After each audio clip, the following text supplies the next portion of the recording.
ये आकाशवाणी है। लीजिए प्रस्तुत है केरल में चल रहे राष्ट्रीय खेलों पर आकाशवाणी की सेंट्रल प्रोडक्शन टीम द्वारा प्रस्तुत ये विशेष कार्यक्रम केरला फ्लेवर्स। राष्ट्रीय खेल केरला 2015। केरल राष्ट्रीय खेलों की सेंट्रल प्रोडक्शन टीम के साथ मैं महेंद्र सिंह लालस करता हूं आपको नमस्कार। प्रस्तुत है केरला फ्लेवर्स। सबसे पहले चलते हैं मनीष भट्टाचार्य जी के साथ कन्नूर। केरल के नमूद्री परिवार को ये पता ही न था कि उनका पुत्र मुथप्पन दैविक शक्तियों का अवतार है और उन दैविक शक्तियों पर लाखों करोड़ों लोगों की आस्था टिकी होगी और उस आस्था का एक मंदिर होगा। मेरे बस करें। आप कहाँ के रहने वाले हैं? केरला के, but I am coming from Chennai से। कन्नूर ने आस्था के इस विरासत को आज भी जिंदा रखा है। यही वजह है कि शहर से लगभग 16 किलोमीटर दूर मुथप्पन के मंदिर में हजारों श्रद्धालु विश्वास की सीढ़ियां चढ़कर भक्ति का चढ़ावा चढ़ाते हैं और जीवन भर की खुशहाली का प्रसाद लेकर वापस जाते हैं। कन्नूर शहर से लगभग 16 किलोमीटर दूर मुख्य सड़क से करीब 70 फीट नीचे शिव के अवतार मुथप्पन का मंदिर। शिव और विष्णु के अवतार मुथप्पन और थिरुवप्पन का ये आराध्य स्थल परास्सनिकदेव मंदिर के नाम से मशहूर है। 2 मूर्ति है इधर, विष्णु और शिवा। विष्णु तिरुवप्पना बोलता है इधर, शिवा मुत्तप्पा बोलता है। इधर का पूजा वो ब्राह्मण नहीं है, वो नीचे आपको जानता नहीं मालूम है। हमारा फैमिली तीया फैमिली। ऐसी मान्यता है कि मुथप्पन को शिकार का शौक था और जब भी शिकार पर जाते तो उनकी रक्षा के लिए एक कुत्ता जरूर साथ रहता। यही वजह है कि इस मंदिर में ईश्वर के साथ कुत्तों की भी मूर्तियां रखी हुई हैं। भक्ति का चढ़ावा उस पर भी चढ़ता है। वो भगवान खंडिंग कर रहे हैं, हमेशा उसके साथ जाता है, इसके लिए कुत्ता का इधर बहुत है। कन्नूर एवं आसपास के युवाओं को भी यहाँ आकर अपनी मुराद पूरी होते देखना रोमांचक लगता है। Your name? My name is Subin Kumar. And your name? Suraj PS। You are from? Payyanur, near to say powerful god. पिता की गोद में 2 साल का छोटा बाबू मुथप्पन के दर्शन का इंतजार करता मिला। मेरा ये दाव देखने के इसलिए थोड़ा डर गया इसलिए। सुदूर उत्तर पूर्व के आसाम से विनोद शर्मा आस्था की डोर उन्हें यहाँ भी खींच लाई है। इस मंदिर में हमको ऐसा खास लगा। नॉर्मली हम लोग जो मंदिर में जाते हैं तो हम लोग पहाड़ का सीढ़ियों से ऊपर तक चलते हैं, लेकिन इस मंदिर में मैं देखा हूँ रास्ते से पहाड़ से नीचे तक चला गया हूँ सागर का पानी छूने के लिए। उसके बाद मंदिर दर्शन हुआ है। परास्सनिकदेव के देवता मुथप्पन को स्थानीय लोक प्रचलन में सात्विक देवता नहीं माना गया है, इसलिए चढ़ावे में मछली और ताल के फल की शराब यानी ताड़ी चढ़ाई जाती है। सालों पहले मान्यताओं की नींव पर आस्था की जो मीनार बनी थी वो आज भी उसी बुलंदी से खड़ी है। जो विश्वास सालों पहले था आज भी उतना ही सशक्त है। परास्सनिकदेव मंदिर से कपिल दोहरे, शाहिद अनवर और किशोर शर्मा के साथ मैं मनीष भट्टाचार्य जी। केरला फ्लेवर्स के लिए अगली स्टोरी फाइल की है अंजय मिश्रा ने। Worldwide, cinema is recognized as one of important media for entertainment and social changes. To present good cinema to the people of Kerala and worldwide, Kerala State Film Development Corporation is there. Myself Deepa D. Nair. I am the Managing Director of the Kerala State Film Development Corporation, and this is a corporation that has been formed right from 1975 with the aim of promoting and development of good cinema in Kerala. Nowadays we are dealing with exhibition of movies and production of some of the about 20 to 30 movies per year that is produced in Kerala. We have a chain of about 11 theatres throughout Kerala, starting right from Trivandrum to Chittoor. And the highlight of Kerala State Film Development Corporation is that we have almost modified all our theatres which were in a dilapidated condition in the last 2 years in such a way that it has almost all the most modern facilities like 2K projection systems, the 7.1 surround sound systems. We have very plush ergonomic seatings, and these are some of the highlights of our theatres. To promote the Malayalam language along with the tourist spots of Kerala in films, there is a special subsidy packages. Kerala State Film Development Corporation has been promoting Malayalam films through subsidy scheme of the government of Kerala, and which has been shot in Kerala in the Malayalam language. Promotion of good film in Malayalam language as such. Apart from that, we are also providing other partial packages to those who are interested in taking movies in Chitranjali packages. In Kerala, films are appreciated by people of all classes. To reach to the maximum of the population with good cinema is the main challenge. Definitely, if there are good movies coming out and good movies that are shown in our theatres, people are ready to watch movies in our theatres. So people enjoy watching good movies in good facilities. Only the thing is that we should be having moderately good movies, watchable movies with some theme and some, in fact, morals. In fact, out of about 80 to 100 odd movies that are produced in Kerala per year, we have, in fact, 30 of them is produced with under Chitranjali package. Even in places like Cherthala, we have a very good theatre which has been remodeled in the last 3 months before. That is also having very good response. Depends on the movies. For example, when we got the movie called I, people like to watch the movie. We were talking to Deepa D. Nair, MD of Kerala State Film Development Corporation, on production and distribution of good cinema in Kerala. This is Anjay Mishra for Kerala Flavors. हमारे साथी शाहिद अनवर निकले हैं कन्नूर की सैर पर।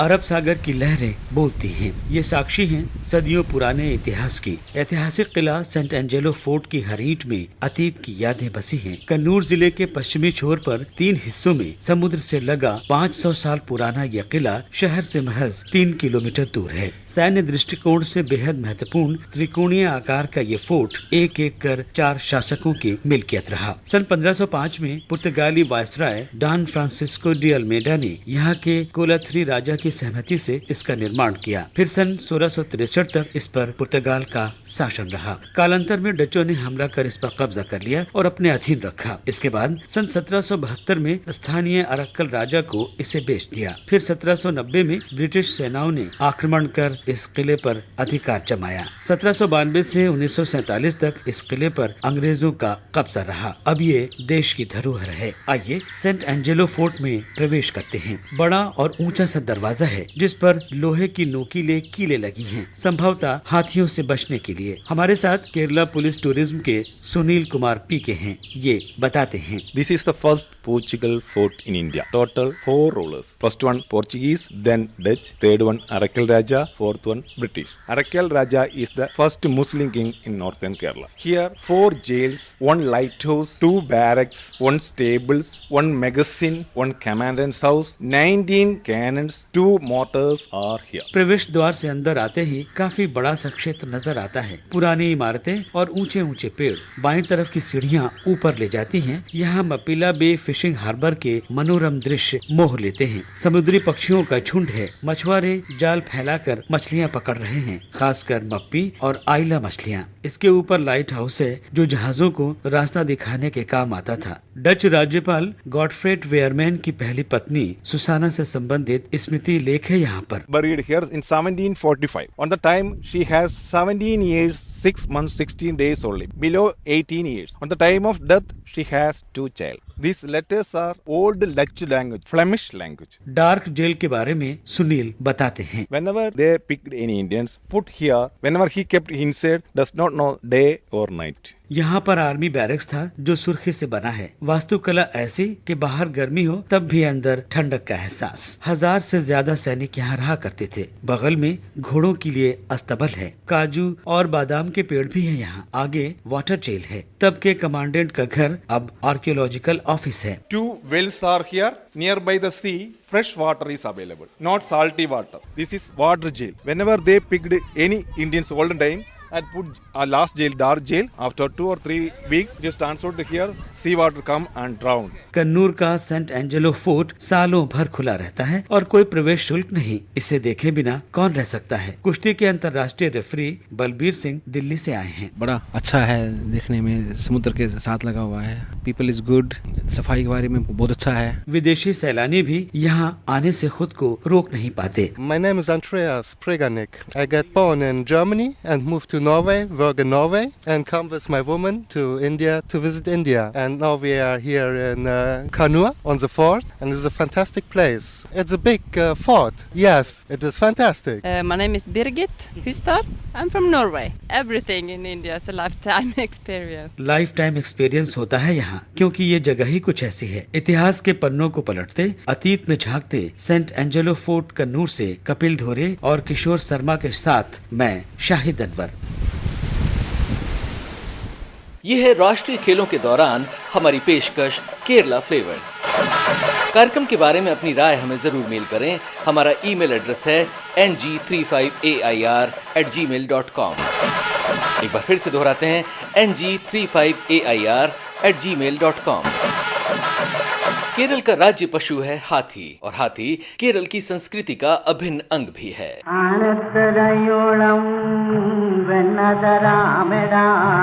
आनंद श्री कृष्ण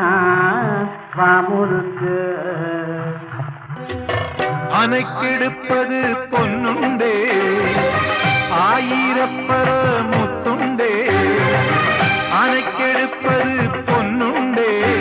हाथी के हालात का जायजा लेने हम पहुंचे वन्य जीव अधिकारी रेनी आर पिल्लई के पास।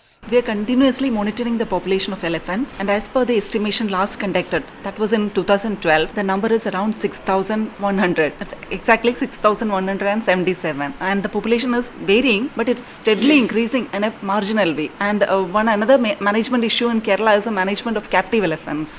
That population is increasing, but we are finding it difficult in managing that population within the source we are having. पालतू हाथियों को लेकर क्या कहती हैं रेनी? If we are increasing the population in captivity, it will be a problem in the future itself. Even now itself we are facing a difficulty in that way. But there are some recommendations in that way, and we have a proposal which is sent to the government, that's for Captive Elephant Welfare Board, to create a new board, that is Captive Elephant Welfare Board. There is a proposal to maintain a veterinary hospital, mobile clinic, something like that. In that there we have kept a provision for that. कहाँ से आते हैं ये पालतू हाथी? It's coming from different parts of India, mainly from Assam, northeastern states.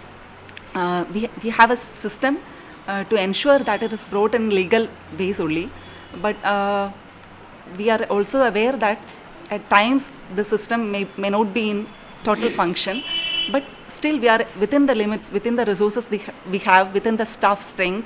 We are ensuring that this legal things are all followed always, and if anything against it is noticed, we are taking stringent measures for that. जंगल सिकुड़ रहे हैं और जनसंख्या बढ़ती जा रही है। स्वाभाविक है जंगली जानवरों पर भी दबाव है, और ये दबाव कई दफे हाथियों के गुस्से के रूप में भी फूट पड़ता है। क्या कहती हैं रेनी? Man-animal conflict, especially from elephant havoc, is a big question, big problem in Kerala. We're always finding it difficult to manage the issues created out of that, especially by elephant running among in this festivals and all. And we have elephant squads kept with the veterinary facilities and all to manage this, and other measures to control this. We have taken this payment of compensation to people who are facing the difficulties of these issues. Such schemes are there. The government is funding that also. We have increased the compensation amount paid. Like that, we are trying to mitigate in several ways, and also to control that problem created by the wild elephants. We have several measures to check that running, like by creation of trenches, then power fencing, like that. रेनी से हमने पूछा कि दूसरे राज्यों के मुकाबले केरल में वन्य प्राणियों के शिकार की क्या स्थिति है? As per our records, we are finding it very minimal in Kerala, the poaching of elephants, and of the major mammals. Poaching is very minimal, very negligible only. It is under control, very much under control. And we are taking all the steps. We have this forest intelligence cell, a vigilance wing working based on the information gathered from the field, like that we are controlling it. We have all the measures to check that, and it is under control. हाथियों के बिना केरल अधूरा है, और हाथी के जिक्र के बिना हमारा कार्यक्रम। चल चल चल मेरे साथी, ओ मेरे हाथी, चल ले चल खटारा खींच के, चल यार धक्का मार, बंद है मोटर कार, चल यार धक्का मार, चल चल चल मेरे साथी, ओ मेरे हाथी। मित्रों, आपको याद होगी 31 जनवरी की शाम जब तिरुवनंतपुरम के ग्रीनफील्ड स्टेडियम में 35वें राष्ट्रीय खेलों का भव्य उद्घाटन हुआ था। मिहिर मेहता लाए हैं इस स्टेडियम के बारे में कुछ और जानकारी। The stadium is constructed to conform to the international standards in football and cricket prescribed by FIFA and the ICC. The opening ceremony of the 35th National Games were held on this stadium. The cost of construction of the stadium is 161 crores. It also has the facility to host various various sports events like basketball, table tennis, squash, badminton, and swimming. It will have facility for indoor sports like table tennis, basketball, badminton, a gymnasium and spa, a clubhouse with 5-star facilities, tennis courts, Olympic-size swimming pool. It will have a seating capacity of 50,000 spectators. This multifunctional stadium will be capable of hosting international cricket and football matches as well as cultural and entertainment events. We happen to meet the architect of this beautifully designed stadium. Mainly the requirement was to ensure that we were able to seat around 50,000 people. The idea was to create a requirement which is not only for the opening ceremony but also have a legacy of conducting other games. And we also wanted to change the typical cricket stadium to look at hosting both cricket and football in one venue, which is a very unique proposition in India. See, basically speaking from an architectural viewpoint, sports is very technical design. We have to mainly cater to the requirements of the players as the most important aspect of the design. So we always work from inside out when it comes to a sports facility, ensuring that the players are the most comfortable. Stadium के बारे में कुछ और जानकारी सूर्य कृष्णमूर्ति से, जो केरल संगीत नाटक अकादमी के अध्यक्ष भी हैं। The Greenfield Stadium has been adjudged maybe as the best stadium of South India. अब तक हुई खेल स्पर्धाओं की जानकारी दे रहे हैं अनुपम पाठक। टेनिस के अंतिम दिन आज सभी स्वर्ण पदकों का फैसला होना है। महिला व्यक्तिगत स्पर्धा के फाइनल में पिछले साल बहुत अच्छा करने वाली गुजरात की अंकिता रैना ने बढ़िया शुरुआत की और महाराष्ट्र की प्रार्थना थोम्बरे को सीधे सेटों में 7-5, 6-4 से परास्त किया। पुरुषों के एकल में तमिलनाडु के राम कुमार रामानाथन ने अपने ही राज्य के अपने साथी एन श्रीराम को सीधे सेटों में 6-2, 6-4 से हराया और स्वर्ण पदक पर कब्जा जमाया। युगल स्पर्धा के मुकाबले इस समय चल रहे हैं। कोल्लम में हॉकी के महिला मुकाबलों में केरल ने कर्नाटक को 4-1 से और हरियाणा ने ओडिशा को 3-0 से परास्त किया। पंजाब और उत्तर प्रदेश का मैच बस शुरू होने वाला है। साइकिल स्पर्धा में रोड रेस की 28 किलोमीटर व्यक्तिगत टाइम ट्रायल में महाराष्ट्र के ऋतुजा सत्यपूत की साइकिल सबसे पहले फिनिश लाइन पर पहुंची। समय रहा 46 मिनट 49.145 सेकंड। केरल के साइकिलिस्ट लगातार अच्छा कर रहे हैं। वहां की टी कृष्णेंदु बस 42 सेकंड पीछे ही रहकर दूसरे स्थान पर आईं। 126 किलोमीटर मास ट्रायल में पुरुषों में हरियाणा की साइकिल सबसे तेज भागी। पंकज कुमार ने 3 घंटा 22 मिनट 4.471 सेकंड के साथ अव्वल स्थान पाया। रजत पदक कर्नाटक के लोकेश और कांस्य पदक महाराष्ट्र के दिलावर को मिला। तीरंदाजी में आज कंपाउंड स्पर्धा के सभी पदक तय हो जाएंगे। मिश्रित वर्ग में स्वर्ण पदक राजस्थान ने पंजाब को हराकर जीत लिया है और महिलाओं में भी पंजाब दुर्भाग्यशाली रहा। अरुणाचल प्रदेश के हाथों हारकर उसे रजत पदक पर ही संतोष करना पड़ा। व्यक्तिगत मुकाबले जारी हैं। आज हैंडबॉल की स्पर्धाएं आरंभ हुई। पहला मैच महिलाओं में हरियाणा और महाराष्ट्र के बीच हुआ। हरियाणा को मिली 27-21 से विजय में महत्वपूर्ण भूमिका निभाने वाली उनकी कप्तान सोनिया कहती हैं, अभी टीम थोड़ा सा कम सेट थी। आगे हमारे जो भी मैचेस है हमारा मैच खेलते रहेंगे और एक ये इंडोर, अभी हम बीच हैंडबॉल खेल के आए हैं, जैसे वो बीच पे होता है, तो ये एकदम से टेराफ्लेक्स पे खेलना थोड़ा सा मुश्किल था, लेकिन हमारी टीम बहुत अच्छा खेली। परसों तमिलनाडु से मैच है, फिर उसके बाद दिल्ली से मैच है। टीम कोऑर्डिनेशन तो बहुत अच्छा है, सारे अच्छा खेलेंगे और मेडल लेके ही जाएंगे गोल्ड। और अब पदक तालिका। सेना सबसे आगे, महाराष्ट्र दूसरे नंबर पर, हरियाणा तीसरे और केरल चौथे स्थान पर। यानी पदकों की संख्या तो आगे पीछे हो रही है, लेकिन पदक तालिका में स्थान में फिलहाल कोई परिवर्तन नहीं है। मैं हूं अनुपम पाठक। ये था आज का केरला फ्लेवर्स। इस खूबसूरत प्रांत की कुछ और झांकियां पेश करेंगे हम कल। इस प्रोग्राम और राष्ट्रीय खेलों के हमारे दूसरे प्रसारणों के बारे में अपनी राय हमें ng35air@gmail.com पर मेल करना न भूलें। रात 10 बजे राष्ट्रीय खेलों की आज की स्पर्धाओं पर हमारी विशेष रिपोर्ट जरूर सुनें। आकाशवाणी की पूरी प्रोडक्शन टीम के साथ मैं महेंद्र सिंह लालस अब आपको कहता हूं नमस्कार। राष्ट्रीय खेल केरला 2015। केरला फ्लेवर्स। अभी आप राष्ट्रीय खेल केरल पर निर्मित यह विशेष कार्यक्रम सुन रहे थे। प्रस्तुतकर्ता महेंद्र सिंह लालस, परिकल्पना और निर्देशक कुलविंदर सिंह कंग। आकाशवाणी की सेंट्रल प्रोडक्शन टीम द्वारा तिरुवनंतपुरम पर तैयार यह कार्यक्रम आकाशवाणी दिल्ली से प्रसारित किया गया।